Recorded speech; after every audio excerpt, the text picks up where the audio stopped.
morning, good afternoon, good evening, wherever you are. My name is Edidah Mpumwire, and I would like to welcome you to this Mentorship Table podcast, where we will be sharing transformative conversations regarding the subject of mentorship. And I am honored, privileged, extremely excited to be co-hosting you with a man that I call my dad, a man that is a father to many, a man that really needs no introduction, but because he's very generous, he will introduce himself anyway. Thank you, my girl. I am Bishop Orombi, former Archbishop of the Church of Uganda, 2004 to 2012, now retired, now living in Nebi, up northwestern part of Uganda, and still moving around in the country on invitation. So happy to be here, co-hosting with my girl here, and I'm sure you're going to have a great time. And so both of us are very passionate about the subject of mentorship.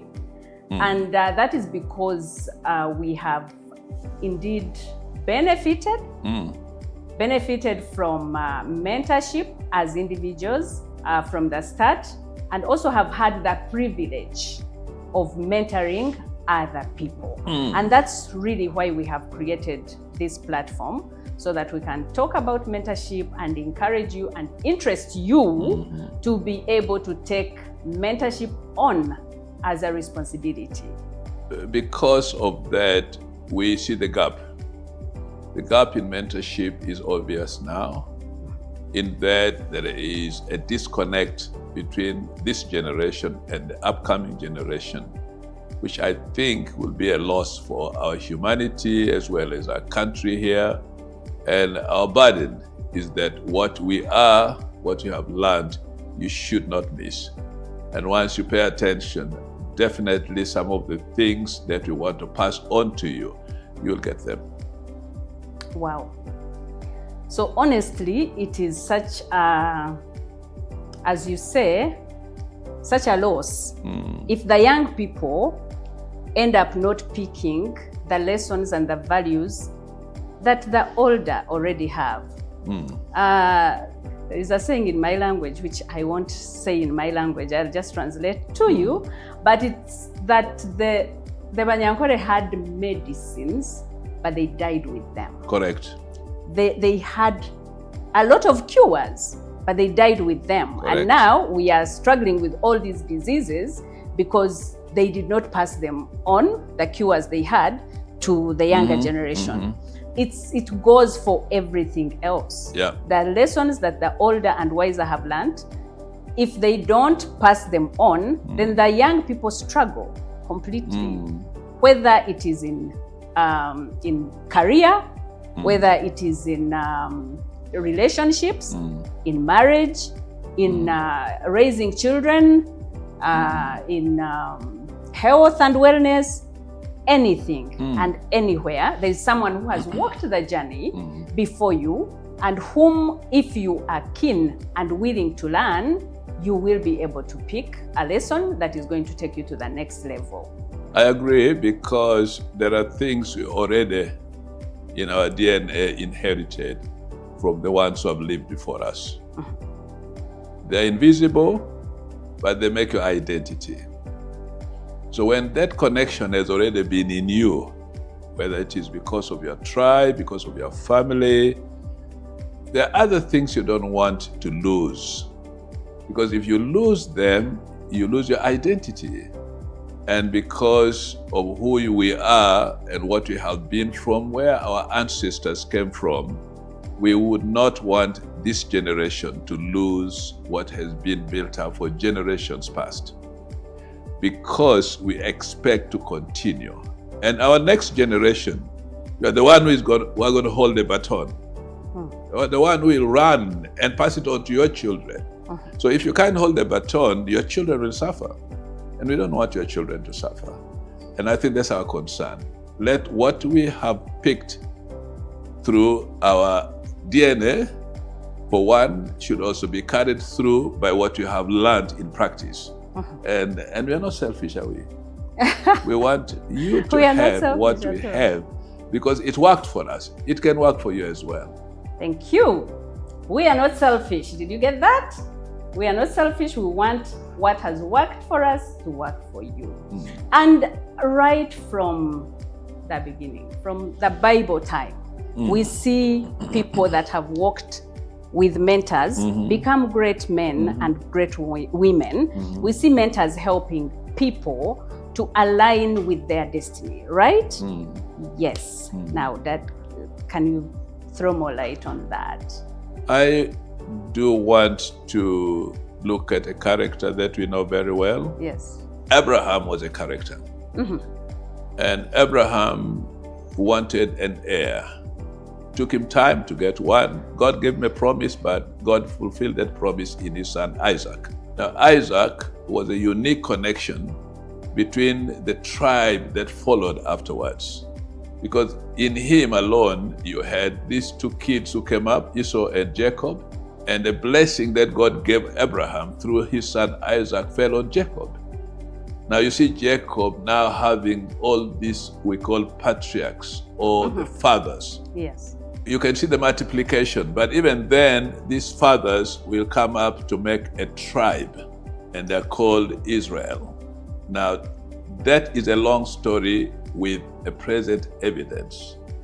You look at them now, you remember the God of the promise through their ancestor Abraham. Now, to date, we have got tribes, but they have their origin. They have their stories, they have their legends. And you don't want that tribe that we know for now to fade in thin air the next 50 years. But how would you make that tribe remain what they're supposed to be, except by holding the baton of the last generation and you're passing it on to the next generation?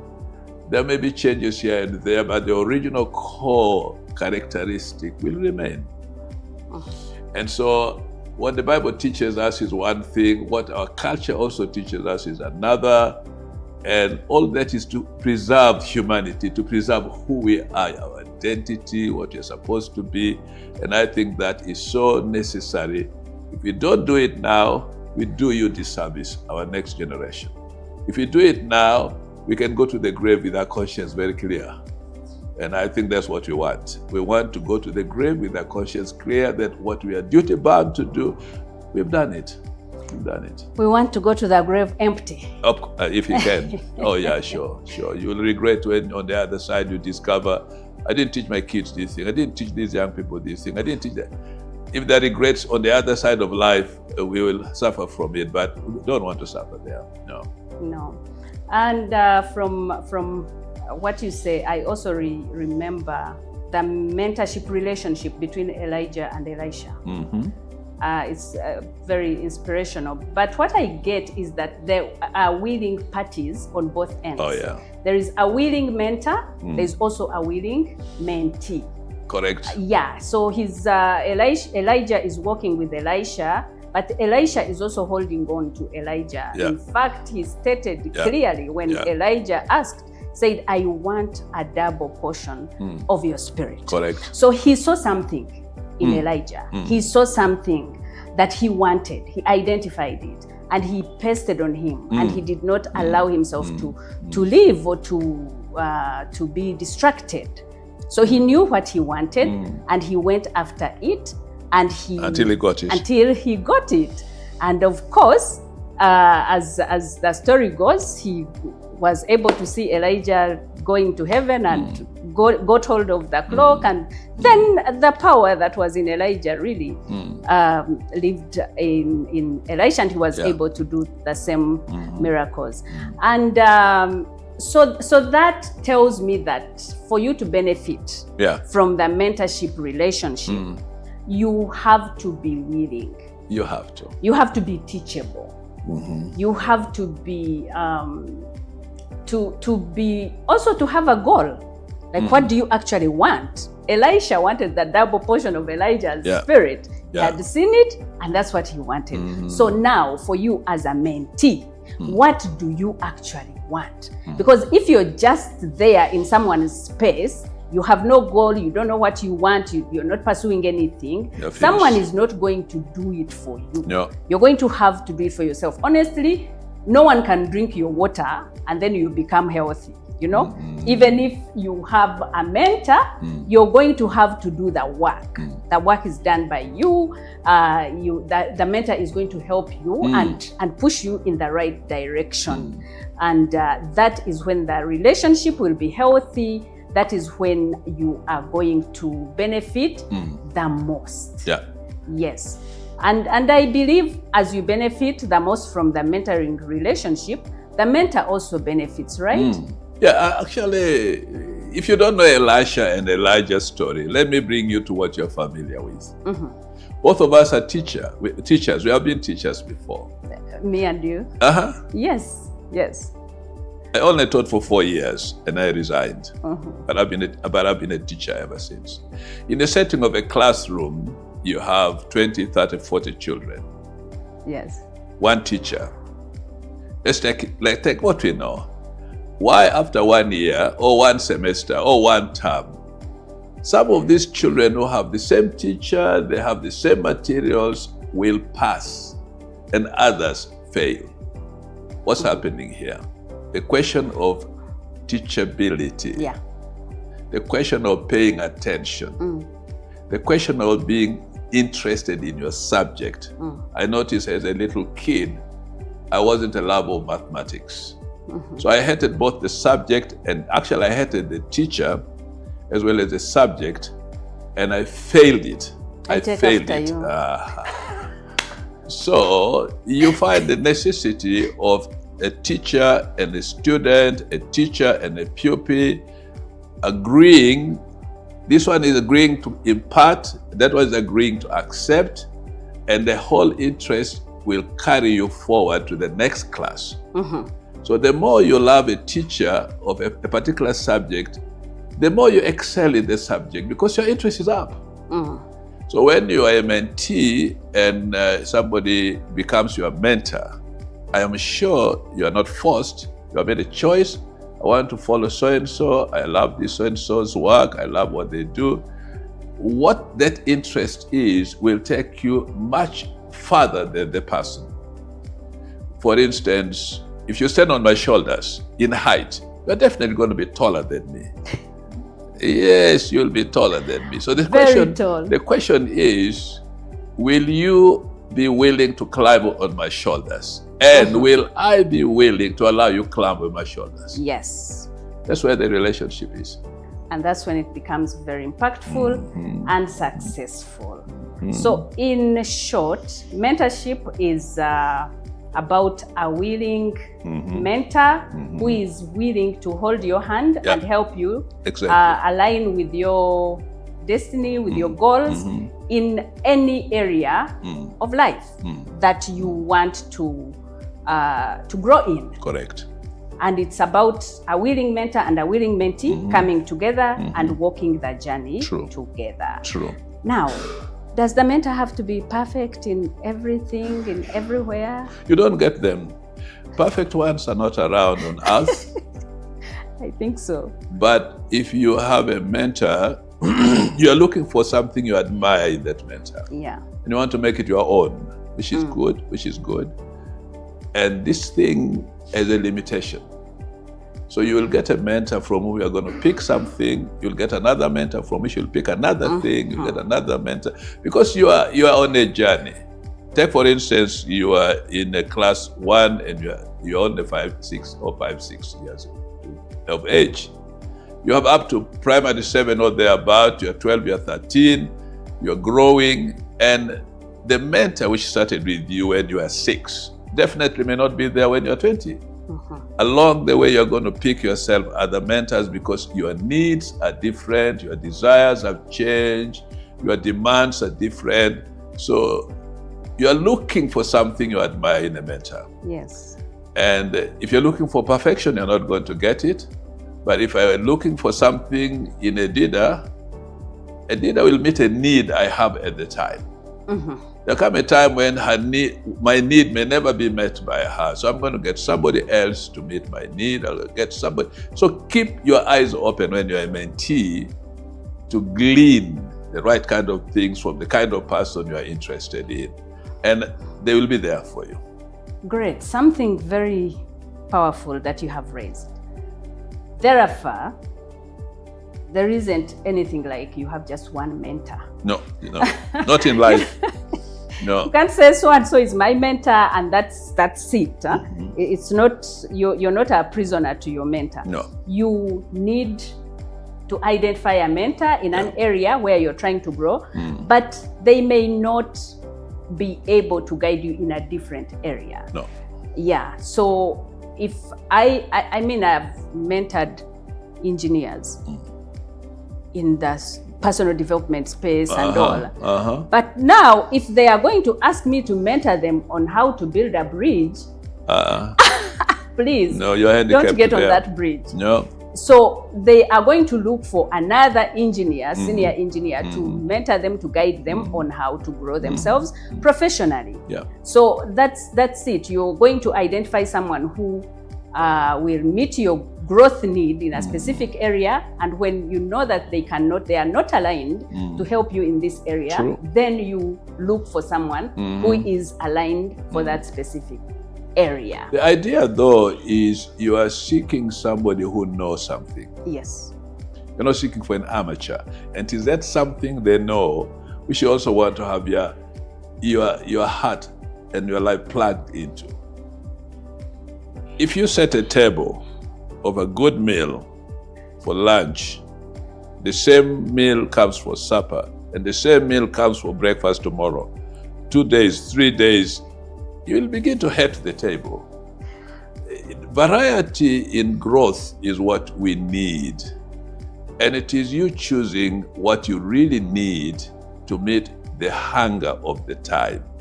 And once you outgrow whatever you need, okay, let me take you back. When we were born, our breakfast, our supper, our lunch was mama's breast. But then comes a time when you don't want to look at the breast anymore because you don't need it. But at the same time, you have a relationship with your mother you can't get rid of because you still need her tender love, you still need her encouragement, and she still owns you, because even if you're 70, 76, going to 77 like me, if my mother was there, I'm still a baby, I'm still a child, she'll still claim me and all these things. It's that connection which keeps on feeding into our lives all the time. Now, it may not be what a mentor will give you. It will be what mentors will give you. Yes. But as for your mother, that is another part of the story. It is totally different. I don't even want to use it because many of us may not have the mother I'm talking about, or you did not relate with your mother the way I think you should have related. But a mentor in time is really somebody you need at the time to keep you moving in life. And they're necessary. I'm also looking at how, if you're traveling public, how you depend on a driver to take you from your Kampala place up to wherever you are going. And if you are a good passenger, you sit and you relax because you are trusting that driver who knows the way to take you to your destination. So part of mentorship, mentee, is trust. Thank you. I got you. You got me very well. There has to be trust for the mentor, first of all, on the subject matter, that they know what they are doing, and then on the character. On the character, because they have to create a safe space for you. They have to not be people that you're going to work with and then they let you down. They let you down. But also they are maybe engaged in crime, and then tomorrow they are teaching you how to make money, and then they teach you how to make money the wrong way. So you have to have your eyes peeled, as they say. Have your eyes open so that as you take on a mentor, you know that this is a mentor that is going to walk with you a journey that is authentic, that is safe for you, that is also of integrity and God-honoring. So you need to be wise in making choices. Don't just make choices because of what you see in their CV, in their appearance, in their success story. Even if it's a success story, but how did they get to that? You want to know, so that you do not get gold mixed with something very corrupt. Or you do not get good food with poison in it. You want to get things which you know. And also don't forget, as a mentee, you are going to be required by life to also mentor somebody.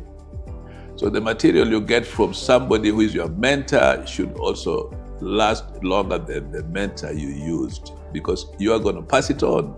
And you want things which your children's children will still value when the mentor is gone. And that is very important. And that is also necessary, that what you are going to learn in life should go beyond you. Go beyond you, because then your kids are carrying it, your grandchildren are going to carry it, your children's grandchildren will carry it. And I can see that as a necessity for us. Again, be wise when you're choosing a mentor. Wow. What mentorship I receive should be able to go to my children, my children's children, and my children's children's children. Absolutely. How deep. Absolutely. How deep. You know, there are things I look at when I observe the way Jewish families go beyond the present. First of all, they cherish families. It is out of the family you learn what to remain a family. I also see the same thing among the Muslims. You are born a Muslim and you are supposed to die a Muslim, because they cherish the connection between the family and what they believe. So if we are going to live like the Jews, for example, I went to Israel 6 times taking people. My study guide told us all that the Hebrew they speak now is the Hebrew they spoke 3,000 years ago. So how do you preserve a language that much if you are not going to pass it on from one generation? They'll be give and take, corrupted here and there, but the basic thing, if it's going to be genuine, must go for years to come. And if I'm going to be the channel, I must be faithful to pass the right thing to my mentee. Wow, thank you so much. And as you talk about families, passing down the values and all that, there's something very powerful in the things we pick from our families. Yes, oh yes. Very, very powerful. That they are engraved in us. Yeah. And yet, you look around and it kind of saddens me that the world we were born into is sort of fading. Yeah. And a certain kind of simulation is showing up here that we cannot even identify. But the values that we picked from our families, if we can cherish them and then pass them on, we will preserve. Preserve something. Yeah. And when you look around, you talked about language. There's so many people here in Kampala, for example, who can speak their own languages. Yeah. And I don't know how it plays in terms of the identity and all, but I personally, I found it very useful to teach my children my language. Yeah. Right now, they live all over the world, but they speak their language. Yeah. And in parenting them, I was able to keep drawing back to what the community and what the community expects. Yeah, like, exactly. A Munyankore girl does not dress that way. And so, but because they were able to identify with being a Munyankore, they are able to know, okay, that's so us we don't dress this way, so us we don't talk this way. But it seems like we are falling short of that, of drawing to our communities and the values they are in. And of course, the TV and the movies are bringing in the whole new culture and new values, but it's stealing from us. Yeah. But going back to the subject of mentorship, even if it's not your children, when you are mentoring someone, of course, you have to have your values and know them. Exactly. And then pass them on without imposing them on them. No. But yeah. Do you know that there is a very serious relationship between learning and being proud of who you are? Yes. If you are not proud of who you are, you begin to develop low self-opinion. Self-hate. And you'll go to self-hate. And yet, if you identify who you are and you're proud of who you are, it's going to start from where you come from. It's going to be with who you are in your tribe. If you begin to understand you are there in your tribe not by mistake, you are there by divine calling, then you begin to understand you also have a mission. Many of us, if it was possible, want to disown who we are in favor of what other people are, what other cultures are. I'm talking like a pure Ugandan from northwestern part of Uganda. How often do I see the younger generation wanting to disown who they are and want to be Americans, want to be Chinese, want to be Bazungu, whatever it is, as if a Muzungu is going to come to Africa in Uganda during sunny season in order to have a tan, which we have permanently. Which we already have. Oh, it's permanent. Yeah. They come here to lie in the sun in order to have a tan. Now we also now try to get chemicals to peel off our tan in order to have it white. We lack that identity of being proud of who we are. Yeah. And if you are going to come under my mentorship, I really want you to understand, I want you to be what you are originally supposed to be. And be proud of it. Because there is something in you that the other people don't have. And it is a selling point. Sell who you are, and that strength of knowing who you are will make it easier for you to sell who you are, to continue passing on who you are. Because you can't give them a false story. You are a true character of yourself. Let other people know who you are. When they choose you, they know what brand they have chosen. Okay. Is that amusing? It reminds me something. I'm going to talk about it. But let me first emphasize something you have said, that each one of us is unique. Absolutely. And singular. Yeah. You are created to be you. Yeah. And so please be you. Yeah. Be you boldly. Yeah. And when you walk into mentorship, walk in as you. Yep. So that you can be mentored as who you are, to fit that mold that God shaped for you. Yeah. But about that, I just want to comment on how I met my dad and got connected with him. And then somehow, quickly, our relationship really moved very, very fast. And quickly. Yeah. That was very fast. I know. Then I went with him on a mission trip. So now, when I was going, I was making decisions on, I didn't know him very well. So I was making decisions on how I should be around him. So I was thinking, former Archbishop, I think I'm supposed to be humble and nice, and so I'm supposed to be really like well put together. Everything I say, I should be nice. So I went trying. I had good intentions, Dad, to be nice and humble. Sorry about the struggle. But then as I was getting there, I was asking myself, so if I want to be in the space of this person for a long time, and then I'm going to pretend to be nice and sweet and, look down until they tell you. You're going to get tired. You're going to get tired.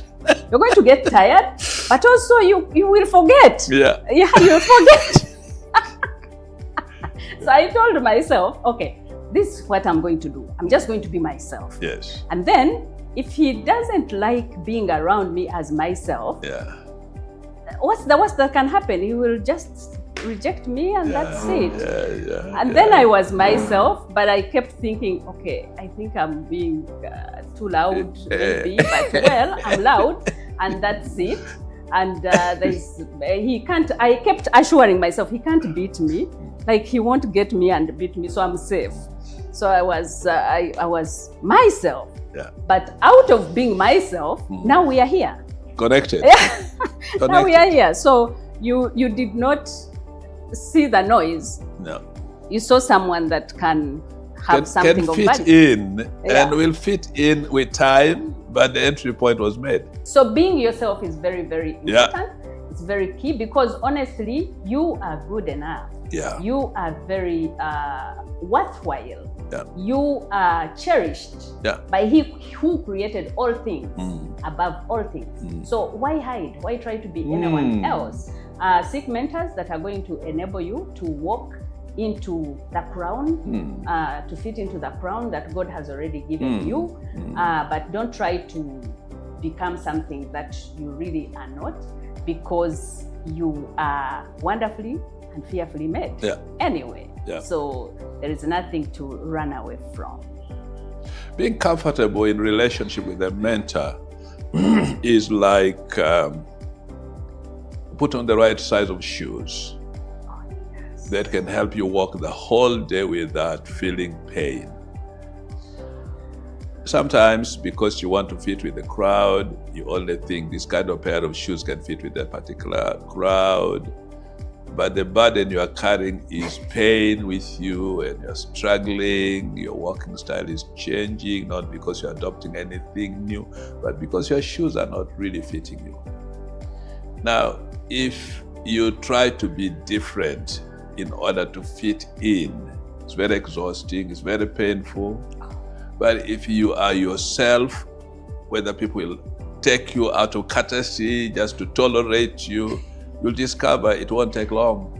They'll begin to say, well, I think next time I don't want you to come because we want a fewer people than the number if you are included. It's not because they're dealing with number, they're dealing with the fact that they can't accommodate you.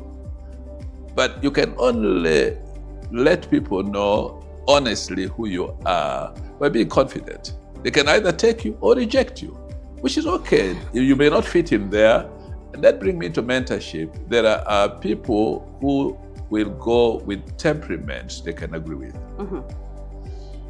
There are some temperaments, they're wonderful people, but their temperaments is not the kind you can accommodate for long, and they put you off. So you're making a choice, and you want to say, okay, I want Paul to be my mentor. I love this thing about Paul, I love this other thing about Paul, but we seem to clash at some point because we are not compatible. And I think if you try to keep your distance, you might get a better Peter than Paul. Again, the choice is yours. The choice is yours. I work with a lot of people. There are people you work with and you know you're going to work with them.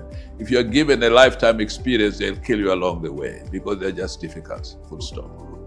And yet you can work with them for some time to learn something from them, let me put it this way, I think God brings people to me to train me, to prune me, to cut me to size. Now it may not be nice, but I put up with them because I'm learning something, maybe not even consciously, but I'm learning something. But if I wanted to make a choice of what I desperately need, I look for somebody who can walk with me a little longer, a little longer, so that we can work and walk together. I'm mentoring a young man here for the last 13 to 14 years. The longest I've ever done with somebody. Why? We are compatible. We work together, we agree together, we try to make our things work together. He's not a burden to me, neither am I a burden to him. So choice is very important. The kind of personality that agrees with you, learn from them as much as possible, because somehow that's how God has wired you. It works, regardless of color of the skin. Somebody white and you black can work together because you are learning from each other something. Let's not forget the aspect of learning. Learning is for us what is necessary. You are learning from somebody. And once you finish your lesson, you shift on to another person because you now need a higher degree of learning, and it continues. Wow. It's loaded. Everything it's loaded. Said, everything you've said is loaded. But let me first comment on the 13 years of mentoring someone and still going strong. I intend to be in your space like for 50 years. So don't get tired. We'll find out what the future is. For now, we are fine. For now, we are fine. Okay. Yeah. Okay. But you've done very well within 4 months. Yeah. Yeah. You've done very well. No, it's September. now 5. September. It's now we are 5. now in January. Yeah. It's now 5. Go ahead. I'm not still the youngest. I know you don't have family planning. September to have. December, that's three months, plus January. We met on September 6th. Yes. September, October, November, December, yes, plus January. Okay. So it's 5. I told you before, I'm not good at mathematics. When I count off my fingers, I'm good. So anyway, I pick something great about being ourselves, about being in someone's space as ourselves. Yeah. I just want to remind us that that does not allow for being rudely ourselves, for example. Yeah. So if yourself is rude, please don't go to a mentor and be rude to them. No. Just because you're being yourself. So because there is transformation, you look for mentorship because you're looking for transformation, right? Yeah. You want growth. So if you want growth, it is really you to identify the areas in which you want to grow. And so be true. You cannot be in mentorship, you cannot be wanting to transform and to grow, and then you hide. You're hiding from yourself. You don't face the areas of improvement, which in another language would be called weaknesses. Yeah. If you don't face those areas where you need to improve, and you just protect them, then you become a defensive person. And the mentor is not going to be able to penetrate and help you, and you to become who you're meant to be. So then you lose the time. So please, as you step into mentorship, be open to seeing the things that are also not pleasant about you, so that you can work on them and also bring them to your mentor to be able to help you. You can lose as a mentee. Can a mentor also lose? Yeah, the mentor invests so much. Yeah. A mentor invests so much in mentorship, invests time, invests resources, invests their emotions. They invest a lot. So if then I mentor you, but Then you're resistant of the mentorship, and 6 months down the road, 1 year down the road, you are still the same. Yeah. I've lost so much. You would have thought it could have been done for somebody else who's willing to receive. Agree. Yeah. So it's taking risks. It's taking risks. The good thing is that mentorship is a willing journey. Yeah. So you come in because you want, the mentor comes in because they want, and you partner. But it's also not a prison. You have an exit clause. So if it's not working, you can check out politely, without politely, without burning bridges, hopefully. But in the most part, if you have taken your time, you have seen that this is someone aligned with your values, aligned with the skills that you want to learn, aligned with where you want to go, then for the most time, mentorship should work. Why don't we appreciate people who held our hands when we needed them? Because in mentorship, we are creating a relationship. And a relationship might not necessarily be because of need. Relationship also will be something which you keep in your memory, that at such a time, somebody held my hand And if they were not there, I would have never made it in life. I appreciate them, even now that I don't need them, but I really appreciate them because they stood in when I needed them most. That kind of thing is going to be credit to a proper mentorship. Mentor-mentee continued memories of what they did and what they received from the persons they connected with.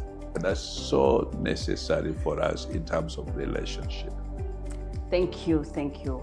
And all this is so that whatever mentorship experience you get into, you benefit so much for your growth in any area of your life that you are meant, you would like to grow in. We will be bringing more of these conversations regarding mentorship. We will be bringing people that have walked the journey with others. We'll be bringing mentors and mentees to share their stories so that we see how different people have benefited from this mentorship thing. It's not a theory, it works. Mentorship works. Thank you so much. Please subscribe to this channel so that you keep getting all the information that comes through. We love you. Tunawapenda zaidi. Again, my name is Edidah. I work with Tide Ventures. We are a human resource management consultancy, and one of the things we take very seriously is mentorship.